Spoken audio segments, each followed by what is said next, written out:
Rachael Ward from Animation for Adults, and I'm here with the one, the only Mr. Sonny Strait from Funimation. Hey guys. And just wanted to ask you a couple questions. Since you've been working with animation and doing voice work for a long time, 150 years. It seems like, considering how long you've been working on Dragon Ball Z, it just seems to keep going and going. The first and going. anime I did was done by Thomas Edison. Yeah, it was good.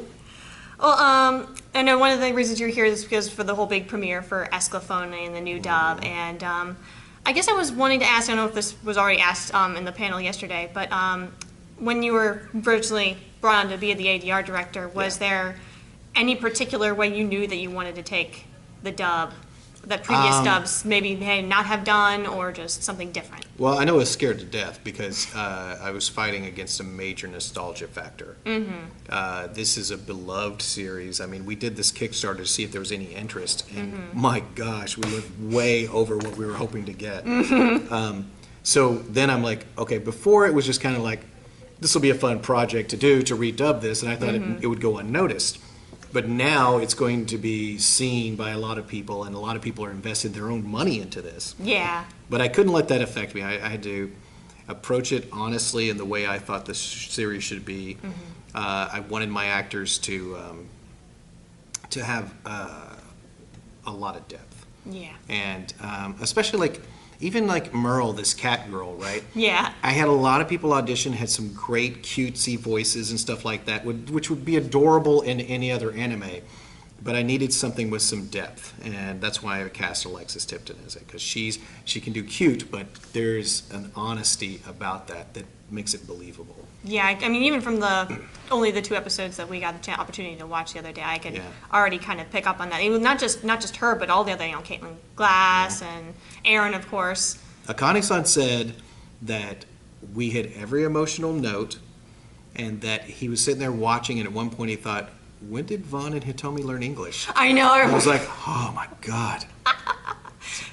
That was a great, one of the greatest compliments you probably could ever given. Biggest feather in my career cap, probably. That was amazing. Awesome. So glad. And other than doing voice work and directing ADR, I was looking through, and I had never known this about you before, but I knew you an illustrator. Burlesque dancer. No. Oh yeah, illustrator. Yes. Burlesque dancer. Yeah. But no, I was really, for animation, one of the big, the style of artwork and goes into comics, is a big, that's kind of also tied to that. And I just wanted to ask you, before you even did, were you already doing that before you got into voice work? Or yeah, I had been published probably about 10 years before I got into voice acting. I was actually a theater major in college. Okay. And I started drawing this comic book series in college with a friend of mine called The Sex Gophers from Hell. And it was about a rock and roll group called the Sex Gophers. And we became pretty popular in Denton, Texas. I mean, we'd distribute these comics for free at coffee shops and bars and stuff like that. And then people would find out that we were them. You're the Sex Gopher guys?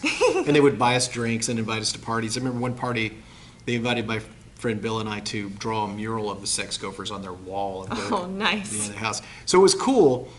And then he and I got a story published called The Atomic Punk, and we got it published by someone else. And I said, well, forget college. I dropped right out of school. And I was a theater major in college. My initial goal was just to teach theater, because in Dallas, that's pretty much your option. There's a lot of theater to do, but it's really hard to make a living at it, right? It really is. So I started drawing comics. I did that for about 10 years. And then Funimation moved to Texas and had auditioned for Dragon Ball Z.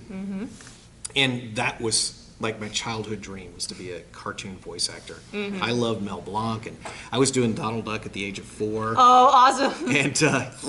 And so I was just like... That's great. I never thought I'd have the opportunity to do something like that, but here is a major studio coming to Texas to have auditions, and I thought, I'll give it a shot.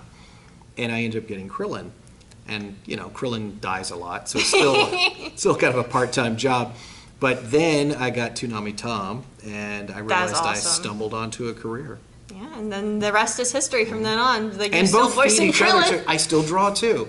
I'm a colorist now for ElfQuest at Dark Horse Comics. Oh, cool. You're how long have you been working on ElfQuest? Well, I drew ElfQuest back in 2001. Ah. And they asked the creator, Wendy Peeney, if she would draw this final series at Dark Horse. And she said, yeah. And they said, well, who would you like for a colorist? And she goes, I want Sonny. And so I said, yeah.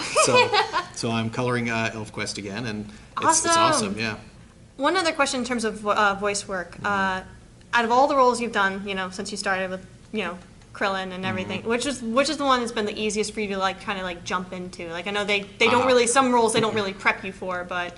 Koro Sensei from Assassination Classroom. Oh, yeah? It just seems like, it's just so me, and it's so easy to get into. And, I mean, yeah, he talks a little bit more up in here, but so do I when I teach.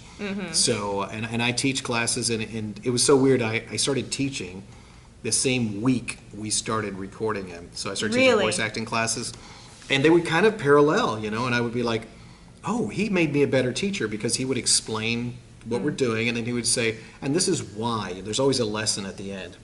I said, I need to put more of that in my teaching. So I would go to class, and I would teach them how to do this, and explain to them why this is important, that they have to do this. Very cool. So it was really cool. Nice. He's the only one that I really don't need much direction on, because as soon as I read the line, I go, I know what he's saying. I know why he's saying it.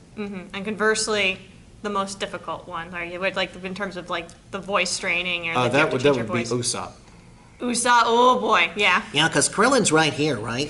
But Usopp is that with a hitch. And that hitch is really painful after a while. Oh, goodness. But he's one of my absolute favorite ones.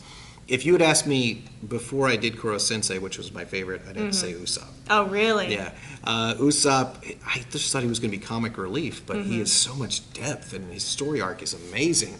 There was a scene where he has money stolen from him, and he's crying, and he's humiliated. Yeah, yeah. When I was recording that, I was actually crying in the booth, and I had never done that before with any character, and I was like, okay, this is my favorite character now. Oh.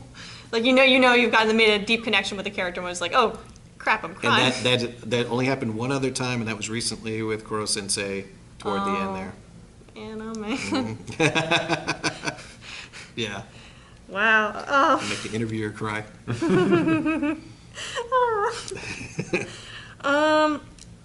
Since you've worked with comics for so long, what's your favorite aspect about drawing? Is it drawing up characters, coloring all in entire scenes, or? My favorite thing is drawing the actual panel-to-panel progressions, because then you are actually living in another dimension, and you would get it's slow motion, but you get into a groove where you are living in that moment.